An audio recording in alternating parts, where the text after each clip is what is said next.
তো Premiere Pro basic টিউটোরিয়ালের আজকে আমাদের 6 নম্বর ক্লাসে আমরা দেখব যে কিভাবে আমরা একটা ফুটেজকে স্লো মোশনে কনভার্ট করতে পারি এবং রিভার্স ভিডিও কি এবং রিভার্স ভিডিও কেন কাজে লাগে বা কোন কোন কাজে রিভার্স ভিডিও লাগে বা কিভাবে সেই রিভার্স ভিডিও আমরা তৈরি করব সেটাই আমরা আজকে দেখব। তো আমি এখানে কিছু ভিডিও আগেই ডাউনলোড করে রাখছিলাম, এটা আমি ইম্পোর্ট করে নিচ্ছি প্রিমিয়ার প্রোতে এবং এখান থেকে আমি একটা নিউ সিকোয়েন্স ক্রিয়েট করে নিব। নতুন একটা সিকোয়েন্সে আসলাম এন্ড এখান থেকে আমাদের সিকোয়েন্স নিব আমরা 1080 পিক্সেল। এই সিকোয়েন্সটা নিলাম, ফ্রেম রেট নিচ্ছে 29.97। এখন আমরা ভিডিওকে স্লো মোশন করব। তো আমি এই ভিডিওটাকে প্রথমে ইম্পোর্ট করছি, এটা আমি কিপ এক্সিস্টিং এ রাখছি, কারণ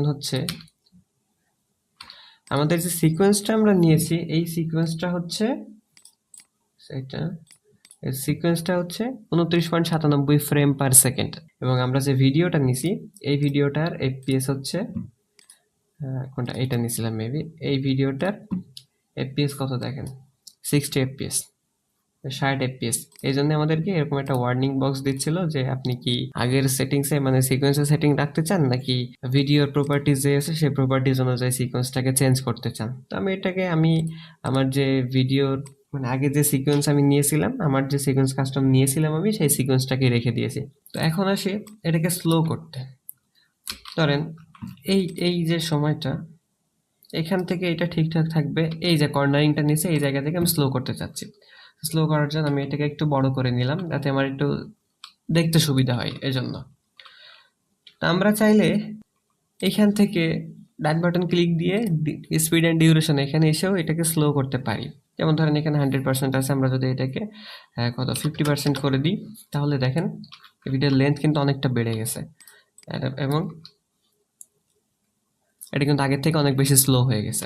আমি তো ওইটা চাচ্ছি না, আমি চাচ্ছি যেটা ওটা করে দেখাই, এটা যে এইখান থেকে করে এই জায়গা থেকে আসতেছে এটা ঠিক থাকবে, এটা যেভাবে আসতেছে আসবে, কিন্তু এইখান থেকে স্লো হয়ে যাবে, মানে কর্নারিংটা যখন এসে কর্নারিংটা স্লো হবে সেটা করতে চাচ্ছি। সেটা করার জন্যে আমাদের এখানে এসে এই ফুটেজটাকে সিলেক্ট করে জাস্ট এই যে ইফেক্টস যে ইয়েটা আছে ইফেক্টসে আসবো, ডান বাটন ক্লিক দেবো, তারপর এখান থেকে টাইম রিম্যাপিং যেটা স্পিডটাকে অন করে দিব, তাহলে এই দাগটা স্পিডের দাগ হয়ে যাবে। আগেরটা কিন্তু অপাসিটির দাগ ছিল, ওইটাকে যদি আমরা নিচে নামাই দিতাম তাহলে অপাসিটি কমে যেত, বাট এইটা স্পিডের। তো এখন আমি তো চাচ্ছি এই জায়গা থেকে স্পিডটা কমা শুরু হবে এইখান থেকে। এই এই জায়গাতে আমরা একটা কন্ট্রোল চেপে ধরে একটা ক্লিক দেবো, তাহলে আমাদের এইরকম একটা মার্কিং চলে আসবে এবং এই পর্যন্ত থাক, মানে এই পর্যন্ত স্লো মোশনটা থাকবে ও চলে যাওয়া পর্যন্ত, প্রথম বাইকটা চলে যাওয়া পর্যন্ত। তো এইটাকে আমি এই পর্যন্ত রাখলাম। এই যে দুইটা জায়গায় দুইটা মার্কিং নিয়ে নিলাম। এখন এই মার্কিংটাকে যদি আমি নিচে নামিয়ে দিই তাহলে দেখেন এই জায়গাতে একটা ডায়লগ বক্স ওপেন হচ্ছে নতুন এবং এখানে দেখাচ্ছে যে আমি কত পার্সেন্টেজ রাখছি। তো আমি এখান থেকে মোটামুটি 50% রেখে দিচ্ছি। দিয়ে যদি আমি ভিডিওটা এখন প্লে করি,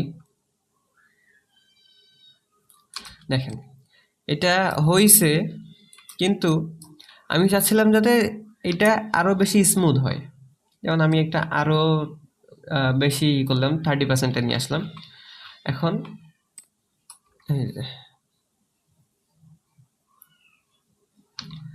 এরকম, কিন্তু আমি চাচ্ছিলাম যাতে এই যে স্লো মোশনটা স্মুথলি হয়, মানে এটা একরকম স্পিডে আছে, এটা দেখেন এটা একরকম স্পিডে আছে, একদম হঠাৎ এটা স্লো হয়ে গেছে। তো আমি তো এটা চাচ্ছি না, আমি চাচ্ছি যে স্পিড মানে এই যে স্লো যে হচ্ছে এটা একটু স্মুথলি হোক, সেটা চাচ্ছি আমি।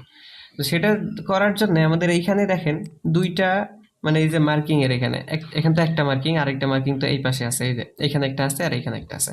তো এই যে মার্কিংটা, প্রথম মার্কিংটাকে যখন আমরা এখানে মাউস কার্সর নিয়ে আসবো তখন দেখেন মাউস কার্সরের এখানে দুই দিকের অ্যারো মতো একটা চিহ্ন আসতেছে এবং মাউস কার্সর একসাথে আসতেছে। এই চিহ্নটা যখন আসবে তখন আমরা এটাকে ধরে যদি এইভাবে টান দিয়ে দিই তাহলেই দেখেন এটা একটা স্মুথ গ্রাফ তৈরি করলো। এটাকে এই পাশে সরাতে পারি, যেই পাশে সরাই না কেন সেটা আমাদের ভিডিও দেখে নির্ধারণ করে নিতে হবে। এখন দেখেন এটা কতটা স্মুথলি হয়, এই যে স্লো মোশনটা যে হচ্ছে এটাও কিন্তু একদম স্মুথলি হচ্ছে। এবং এই যে পরেরটাতে দেখলে বেশ ভালো করে বোঝা যাবে, এখান থেকে স্লো আছে, পিছনের বাইকটাকে একটু খেয়াল করেন। এই যে ও কিন্তু স্লো আসছিল, স্লো আসতে আসতে একদম হঠাৎই আবার ওর স্পিড বেড়ে গেছে। তো এই স্পিড বাড়াটা যাতে স্মুথ হয়, এই জন্যে এইটাকে জাস্ট টান দিয়ে ধরে যেই পাশে হোক, যেটাকে টান দিয়ে যেই পাশে বাড়ানো যায় সেটাকে টান দিয়ে সেই পাশে আমরা বাড়িয়ে দিব। এই গ্রাফটা যদি আমাদের স্মুথ হয়, এরকম যদি স্মুথ হয়, তাহলেই আমাদের ভিডিওটাও স্মুথ হবে। এটাকে আরো বেশি স্মুথ করার জন্য আমরা এখানে একটা ক্লিক দিলেই এই যে এখানে একটা দেখতে পাবো। এইটাকে ধরে যদি আমরা এইরকম ভাবে একটু ঘুরাই দিই, তাহলে ওইটা আরো বেশি স্মুথ হবে।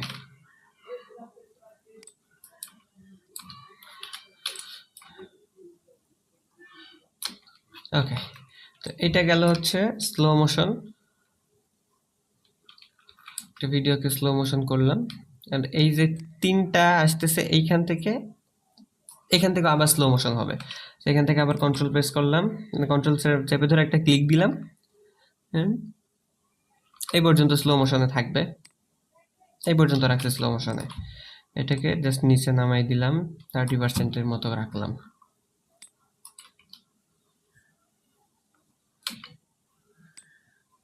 এটাকে একটু স্মুথ করে দিলাম।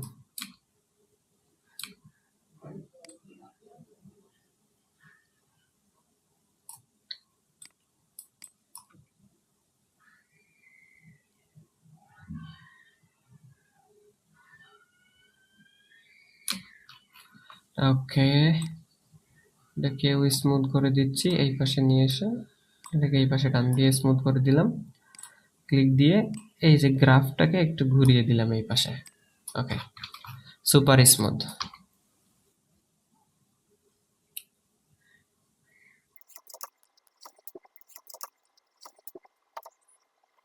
এখন আমরা আর একটা ভিডিও নিয়ে আসবো। দেখছি আমরা এই হাঁটার ভিডিওটা অন্য একটা উদাহরণে ইউজ করব, বাট তারপরেও আমি এটাকে একটু প্রপার্টিজ দেখে নিই। এটাও 60 fps, এটা 30 fps, এটাকে ইউজ করা যায়। ওকে,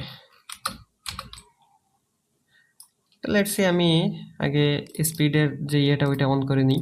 স্পিডটা অন করে নিলাম, এখানে একটা ক্লিক দিলাম, এখানে একটা ক্লিক দিলাম, এটাকে আমাদের ভিডিওর লেন্থ কিন্তু বেড়ে যাবে যখন আমরা এটাকে স্লো মোশন করব। সেই জন্য আমাদের এই পাশে যাতে কোনো কিছু না থাকে এটা আমাদের শিওর করতে হবে, যে ডান পাশে যাতে কোনো কিছু না থাকে, কারণ আমরা যখন স্লো করব তখন ও কিন্তু ডান পাশে বেড়ে যাবে। আচ্ছা, এখানে একটা জিনিস খেয়াল করেন, এটাকে আমি একটু স্মুথ করে দিই। স্মুথ করলাম অ্যান্ড এটাকেও স্মুথ করে দিলাম। That's it.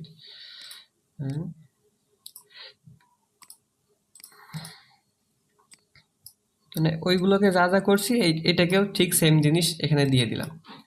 তো এখন দেখেন, আমি যখন ওইটা ভিডিওটা প্লে করছিলাম তখন কিন্তু ওইটা একদম স্মুথলি প্লে হচ্ছিল, বাট এটা কিন্তু আটকে আটকে যাচ্ছে। আমি ওইটা 30% পর্যন্ত নামাইছিলাম, এইটাও দেখেন 30% মতোই আমি নামাইছি, এই যে 30% করে দিলাম, এই 30% পর্যন্তই নামাইছি। তো দেখেন এখন কিন্তু এইটা ভিডিওটা কিন্তু আটকে আটকে যাচ্ছে। আমি যদি একটু বড় করে স্ক্রিন বড় করে দেখাই, দেখেন এই ভিডিওটা আটকে আটকে যাচ্ছে। এটা কেন যাচ্ছে? এই ভিডিও তো আটকালো না, এটা তো এমন কিছু হলো না।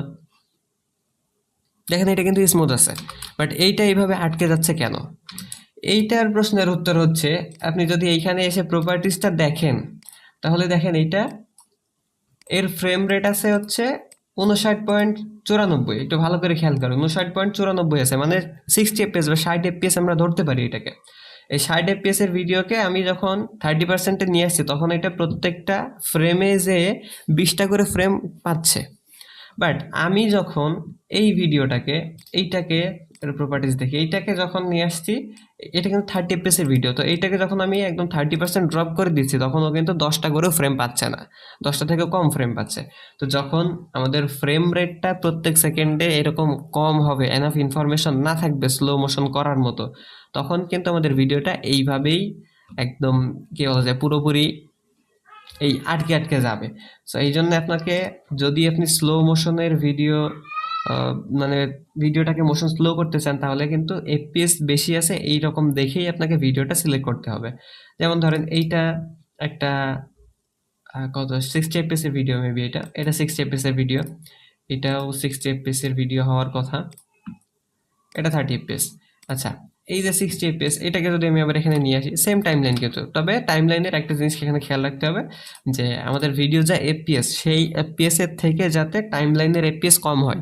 তার মানে এটা না যে আমি 30 এফপিএস এর ভিডিও নিব আর হচ্ছে 15 পিএস এর হচ্ছে সিকোয়েন্স নিব, এরকম তো হবে না। আমাদের হচ্ছে সিকোয়েন্সের এফপিএসটা কম হইতে হবে আপনার ভিডিওর এফপিএস এর থেকে, কিন্তু সিকোয়েন্সের এফপিএস সর্বনিম্ন আপনি 30 এফপিএস পর্যন্তই রাখতে পারবেন, এর থেকে কম রাখতে পারবেন না। তার মানে দাঁড়ালো আপনি 30 এফপিএস এর যদি সিকোয়েন্স নেন তাহলে আপনাকে ভিডিও সিলেক্ট করতে হবে, মানে স্লো মোশন করার জন্য ভিডিও সিলেক্ট করতে হবে আপনাকে মিনিমাম 60 এফপিএস এর। তা না হলে কিন্তু আপনি ওই ভিডিওটাকে আর ওইভাবে স্লো করতে পারবেন না। আমি এখানে 30% স্লো করছি, এটা খুবই অনেক বেশি স্লো করছি, বাট এখানে আমি 50% পর্যন্ত করতে পারতাম, মানে 50% পর্যন্ত করলে এটা একদম পুরো পারফেক্ট হতো। কারণ হচ্ছে 50% পর্যন্ত যদি আমি করতাম তাহলে এখানে প্রত্যেকটা ফ্রেমে, মানে প্রত্যেকটা সেকেন্ডে আমার ফ্রেম আসতো 30টা করে, যেটা কিনা আমার সিকোয়েন্সের সমান। সো এই জন্য এই বিষয়টা একটু খেয়াল রাখবেন। আমি এটাকে স্পিডটাকে অন করে নিচ্ছি। এটাকে দেখেন, আমি যখন অডিওটাকে এই করে দিই,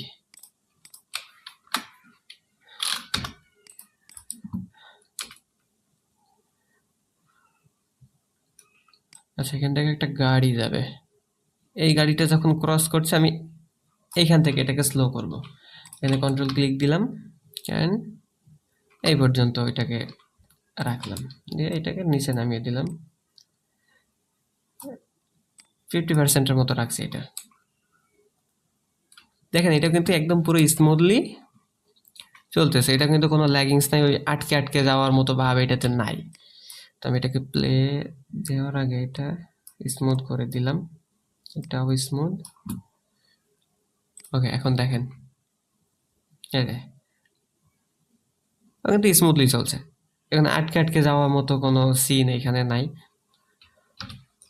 এর কারণ হচ্ছে এটা তো এনাফ ইনফরমেশন পাচ্ছে স্লো মোশন করার জন্য, প্রত্যেকটা ফ্রেমে আসলে যতটুকু দরকার হইলে যতটুকু হলেও স্মুথ করতে পারবে বা রিকোয়ারমেন্টে ওর মেলবে, সেই পর্যন্ত সময় বা সেই পরিমাণ ফ্রেম তো ও ভিডিওতে আছে, যার কারণে এটা দেখতে স্মুথ লাগছে, এটাই হচ্ছে বিষয়। আচ্ছা, স্লো মোশন গেল, এবার হচ্ছে আমরা দেখবো যে এটা ভিডিওকে রিভার্স কিভাবে করে দিতে পারি। তো আমি এখান থেকে যে হাঁটার ভিডিওটা নিয়েছিলাম, বলছিলাম এটা অন্য কাজে দেখাবো, তো এইটা হচ্ছে ওই ইয়েটা দেখাবো। অডিওটাকে ডিলিট করে দিচ্ছি। দেখেন এই মানুষটা কিন্তু সামনের দিকে হেঁটে যাচ্ছে, মানে অ্যাজ ইউজুয়াল যেরকম হয় আর কি, একটা মানুষ সামনের দিকে হেঁটে যাচ্ছে, এটা স্বাভাবিক ফুটেজ, এখানে তো অস্বাভাবিকের কিছু নাই। কিন্তু আমি যদি এইটাকে রিভার্স করে দিই, রিভার্সটা কিভাবে করবো একটু খেয়াল করেন। আমি এটাকে ডান বাটন ক্লিক করলাম, তারপরে এখান থেকে স্পিড অ্যান্ড ডিউরেশনে আসবো। আসার পরে এইখানে দেখেন এই যে রিভার্স স্পিড নামে একটা অপশন আছে, এটাকে যদি আমি এখানে টিক দিয়ে এটাকে ক্লিক করে দিই, তাহলে দেখেন এখন ঘটনাটা কি ঘটে।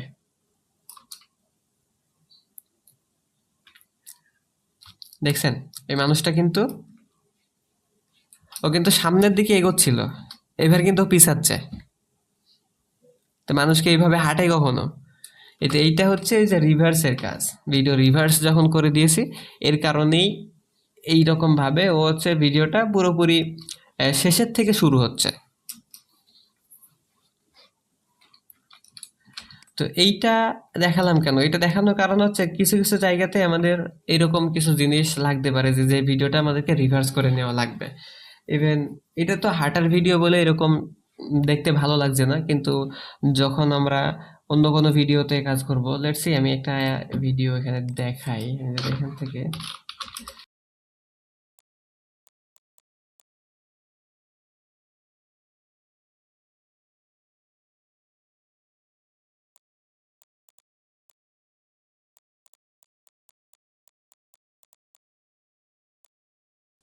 এই পর্যন্ত আমি কেটে নিলাম, দ্যাটস ইট, এটাকে টাইমলাইনে নিয়ে আসলাম। অ্যান্ড এইটাকে যদি আমি রিভার্স করে দিই, speed and duration reverse speed, okay, দেখেন কি ঘটনা ঘটে।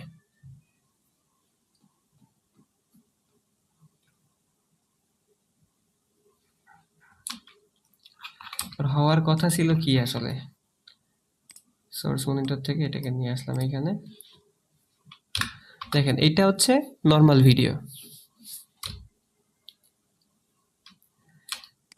যে একটা কি বলা যায়, এটা একটা কাচের উপরে এক ফোঁটা কালি পড়ছে এবং সেটা চারিদিকে ছড়িয়ে যাচ্ছে, এইটাই হচ্ছে। আর এইটাতে যে চারিদিক থেকে ছড়ানো কালি এক জায়গাতে এসে জমা হচ্ছে এবং ওইটা উপরের দিকে উঠে যাচ্ছে, এটা কি কখনো সম্ভব? কিন্তু যখন আমরা ভিডিওতে ইলিউশন ক্রিয়েট করতে আসব বা ভিডিওতে বিভিন্ন এফেক্ট অ্যাড করতে যাব, তখন আমাদের এই জিনিসগুলো দরকার হবে। এটাই হচ্ছে রিভার্স ভিডিও কিভাবে করবেন সেটা।